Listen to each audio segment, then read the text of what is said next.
Hello and welcome to the weekly Free Jacks Coaches Corner. I'm Dallen, Stanford World Rugby Major League Rugby commentator, and with me is head coach Ryan Martin.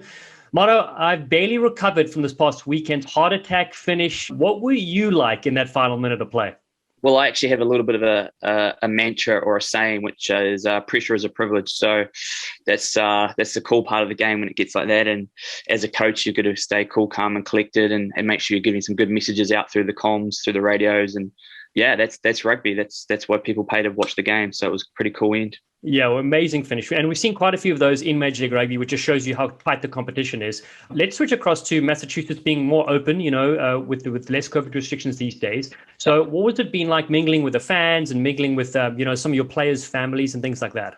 Yeah, it's been great. I probably would say have more of a community feel to what we've been doing. Previously, it was because we're in the bubble, we're pretty isolated and maybe missed out on kind of those cool things, the interactions that you do have with the fans and the families. So it's just been nice. It's had a nice feel. We definitely feel the support of the community, and it's great interacting with them and meeting people who have been supporting us. So it has been great the last couple of weeks. Awesome. That's so great. And then you also had US Eagle coach Gary Gold in town. Have you met him before? And what did you guys get up to this week?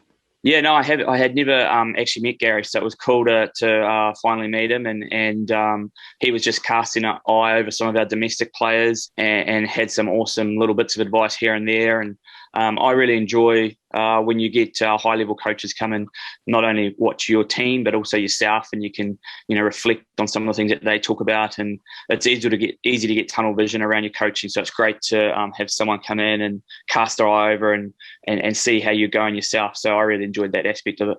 Yeah, one aspect I've really enjoyed about Gary, outside of him just being very approachable and being very honest and open with people, is his selection policy. How, for the US Eagles and his previous teams that he's coached, throughout his 30 years in at the helm, how he selects a very similar looking team. Unless there's an injury or a niggle or something, he tries to stick to that connection. And I noticed you've done the same thing, and it really is paying dividends. Yeah, there's some interesting research that's been going out at the moment. I know Dallen in Australia has done some great work around team cohesion, and statistically, if you keep combinations together versus like chopping and changing constantly, the winningest behaviours that if you do have a higher cohesion in certain positions. And I find that stuff quite interesting. And I'm always loyal to the players if they're putting out some good performances. For me, there's no point in chopping and changing. You keep that cohesion, and obviously it means that the guys that do want that jersey have to put a lot more pressure on it training throughout the week and hunt for that jersey that they want, which inadvertently affects the way you train in a positive way. So we have a bit of a saying in our team: steel sharpens steel. So if the guys who aren't involved are putting lots of pressure on the guys that are, then it means our training week's really hard and as game-like as it's going to be, which prepares you really well. That's fantastic to hear. Right, let's talk about the game. Your 11th one this season against a fantastic Old Glory DT side. Take us through that 72-point thriller. Yeah, so we started the game really well. I think I mentioned last week around our theming based around Redemption Week. So we felt as though when we went down there, we were bullied quite badly and lost all the physical aspects of the game, from set piece through to the breakdown through to all our contacts. So it was important that we made a stamp pretty early on in this game that the bullying will stop today. And that's what I was really proud of this first 10 minutes, especially. We're just going hard and fast. I thought we won all the contacts. We won the height to competes, and it kind of set a real nice marker for the game and let DC know, things are going to be a little bit different second time around when you're playing us. And that was pretty cool. Here, it's a little strategy we were trying out, and it was just like a simple missed tackle. So a little bit disappointing for us to have a soft try like that come through. But once again, in true Free Jacks spirit, we just hit back straight away. Eric Diago, what a season that guy's having. I think he's got the most minutes in the MLR for any tight head prop, and he's just getting better and better and just goes about his work, never complains. So it's pretty cool. This is a real strength of DC's. Obviously, we're wary of their maul, and it's very powerful, and they've got some good players in their pack. So we knew that was always going to come. This is quite a cool moment. Obviously, it's 2 minutes just after, before the halftime, sorry. So it was important we scored then. And we went into our 10th feeling really good around kind of signing off on the things we wanted to achieve in that first half. And then to come out we actually missed a try just before this. It would have been a really nice one as well. Bodine Walker put a beautiful grubber through, very similar to the first time we played them. We'd identified that space for Dougie, but it got called back. But it was great that we were actually then were able to pick this try up to give us a little bit of breathing space. We always knew DC, they've got a great fighting spirit about them, and they weren't going to lie down. So it was important that we just continued building pressure and keep the buffer between us two. And then you can see here, once again, pretty defensively soft moment from us, and let them back into the game with a sniff, I suppose. That was a try that gave them hope, I suppose. Once again, we came back hard, went to our physical, what we've been working really hard on, being really super physical. And, obviously, referee Mike Lash gave us the penalty try. Once again, they hit back in DC fashion, come at us again, and this is where things start to get pretty interesting. Obviously, with 4 minutes to play, good on them. They pulled trigger and had a go, and were able to leave 2 minutes of the match left, looking for a scoring opportunity. I think this is quite a crucial moment that the conversion doesn't go over, because if it was, then they're within a penalty, to win the game. So they had to score to win.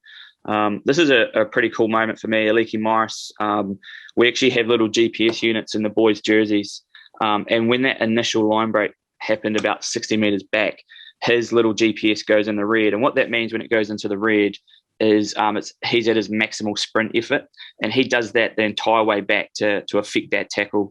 And that's kind of what we base ourselves on as behaviours and efforts. So it was a cool moment, and linked in with what we've been trying to achieve the last few weeks as well. Wow, such a thrilling finish, and amazing work rate from the Free Jack side. Let's talk a bit about the squad, how they're shaping up this week. Are there any players that have taken bumps and any players that are returning? So Harrison Boyle's still not available for selection. His shoulder's still a wee bit unsettled. But other than that, from that match, we don't have anyone out. And we do have players available for selection. So Justin Johnson's come back into the mix for selection. Connor Kingeren's back in the mix for selection. And Seth Fagaasi is back in the mix for selection. So it's actually a nice little conundrum to have, where we now can have to make some selection decisions. So yeah, first time for a while, so that's great. So you're back in the hot seat. Yeah, it's brilliant. That's what you want. Exactly. Okay, let's talk about this Sunday then at Free Jack Stadium. You take on the Seattle Seawolves. Last week they lost at the death to Utah Warriors 29-28. Can you preview that fixture for us? Yeah, so Seattle, obviously they got themselves back into playing some really good rugby the last couple of weeks. They're getting their confidence up. So they are the defending champions, and we have treated this team, Seattle, with the most respect possible by preparing really well this week. And once again, I know last week I said we had a really great training.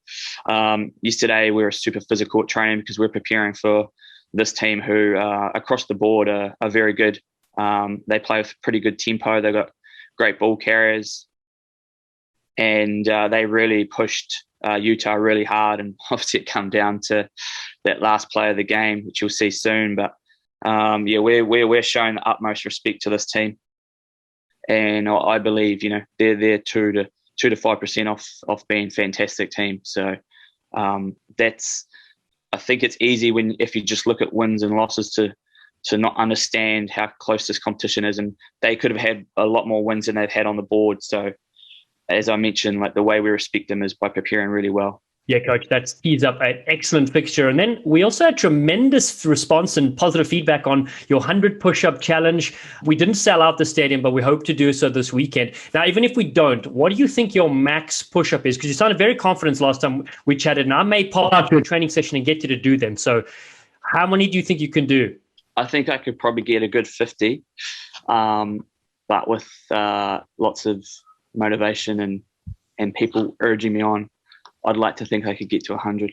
Okay, great. Okay, Coach. So next week at training, we're going to pop out there and see how it's done. Yeah. Again, people have loved it, and you've entertained them so far. So probably good little time to get a couple of extra push-ups in when you're not coaching. Yeah, daily I try and get at 200 to 300 outs. So I'm pretty. Okay, great. Well, supporters can watch the Free Jacks on Sunday, June 13th at 5 p.m. Eastern in person. They can get tickets at freejacks.com. They can also get the full schedule, plus see how to stream or watch your team online. All the best for another huge game at home as you march up the Eastern ladder. Go well, Coach. Yeah, thank you very much. And thanks to everyone that's supporting us. It's been great.